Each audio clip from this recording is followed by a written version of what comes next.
National Suicide Prevention Month has certainly brought to light the importance of suicide prevention and awareness, and so it's been our plan for a very active month and very much rolling out suicide prevention and awareness. Once the month is over, our commitment as the Heart of Texas Behavioral Health Network remains to zero suicides in our agency, in this community, and in the state of Texas.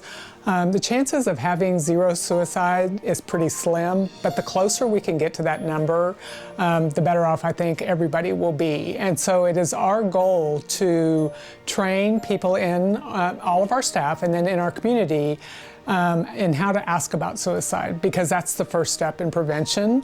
And so we want people to be able to say to another individual who's hurting, are you feeling suicidal? Do you have plans to kill yourself?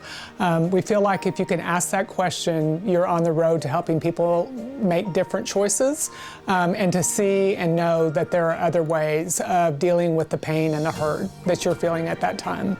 Language matters, and so I think a lot of times people are even afraid to ask the question because they're afraid that they'll put the idea in somebody's head. And I'm here to tell you that's not ever been the case. It's important that we're willing to ask the question in a way that conveys caring, concern, and a genuine desire to know the answer. And you do that by not making somebody feel bad, by saying something like, you're not thinking of something really stupid like killing yourself, are you?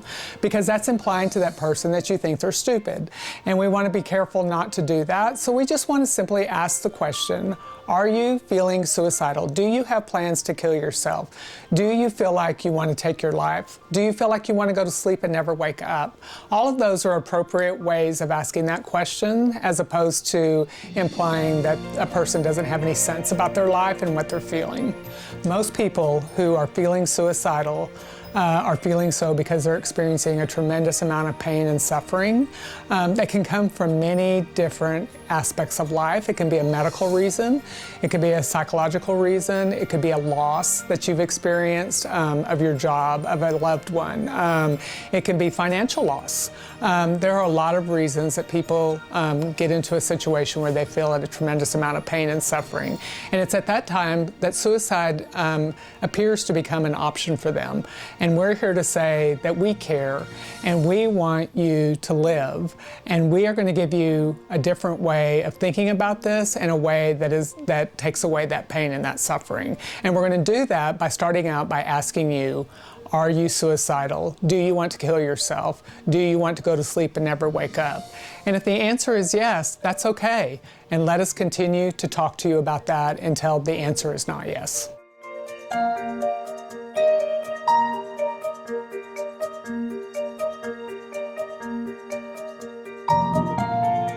Our plan is to continue on working towards zero suicides in Texas.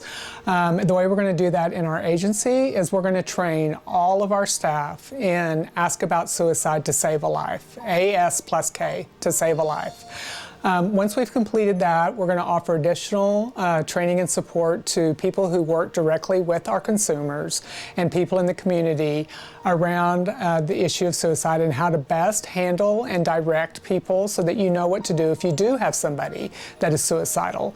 And then from there, we're going to develop what we call the Care for Life. And if we have a consumer who is feeling suicidal and is in that suicidal crisis period, which, by the way, usually only lasts a couple of days or a couple of hours or a couple of days, then we're going to put them on the Care for Life and protocol, and we're going to have people who will intentionally follow up with them every couple of days. We're going to send out what we call caring contacts to let people know that we're thinking about them and that we care. Until we can get them through that crisis period, and then then we can go back to working with their therapist or their case manager or whoever it was that they were working with during that time.